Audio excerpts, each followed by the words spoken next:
Hi friends. இப்போ ரம்ஜான் வருது இல்லையா? ஜகாத்தை பற்றிய ஒரு குட்டி ஸ்டோரி பார்க்கலாங்களா? வாங்க.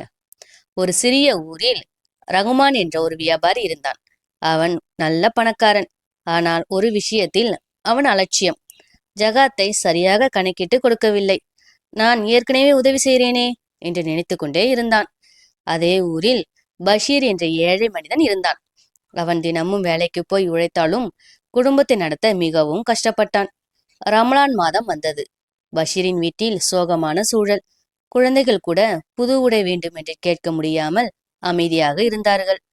ஒரு நாள் பள்ளிவாசலில் இமாம் ஜகாத்தின் முக்கியத்துவத்தை பேசினார். நீங்கள் கொடுக்கும் ஜகாத் ஒரு உதவி மட்டும் இல்லை, அது ஒருவரின் வாழ்க்கையே மாற்றும் முதலீடு.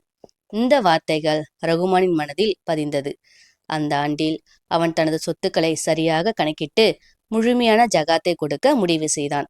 அவன் ஜகாத்தை சும்மா பணமாக கொடுக்கவில்லை, யாருக்கு கொடுக்கிறான் என்று கவனமாக பார்த்தான். பஷீரை பார்த்ததும் அவன் நிலைமையை புரிந்து கொண்டான். பஷீருக்கு ஒரு சிறிய தொழில் தொடங்க உதவியாக ஜகாத்தை கொடுத்தான். தேவையான பொருட்களுடன் ஒரு சின்ன கடையை ஆரம்பிக்க உதவி செய்தான். முதல் மாதம் சிரமம், 2வது மாதம் கொஞ்சம் முன்னேற்றம். ஒரு வருடம் கழித்து பஷீரின் வாழ்க்கையே மாறிவிட்டது. அவன் கடை நல்ல வருமானம் தர ஆரம்பித்தது.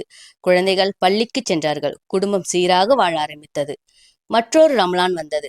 இந்த முறை பள்ளிவாசலில் பஷீர் தன் கையில் ஜகாத் தொகையை வைத்திருந்தான். ரகுமான் அதை பார்த்து அதிர்ச்சி அடைந்தான். பஷீர் சிரித்து கொண்டு சொன்னான், நீங்க கொடுத்த ஜகாத் என்னை வாழ வச்சது. இப்போ நான் வேறொருவரை வளர்க்கப் போகிறேன் என்றான். அப்போதான் ரகுமான் உணர்ந்தான், ஜகாத் என்பது பணம் கொடுப்பது மட்டும் இல்லை, ஒரு மனிதனை தன்னம்பிக்கை உள்ளவராக மாற்றும் சக்தி உடையது என்று. ஃப்ரெண்ட்ஸ், சரியான முறையில் ஜகாத்தை கொடுத்தால் அது ஒரு நாளைக்கு உதவி செய்யாது, ஒரு தலைமுறையையே உயர்த்தும் என்று. ஃப்ரெண்ட்ஸ், இது போன்ற தகவல்களை பார்க்கவும் கேட்கவும் குருலட்சுமி சேனலை சப்ஸ்கிரைப் பண்ணுங்க. சப்ஸ்கிரைப் பண்ண அனைவருக்கும் நன்றி. தேங்க்யூ. பாய்.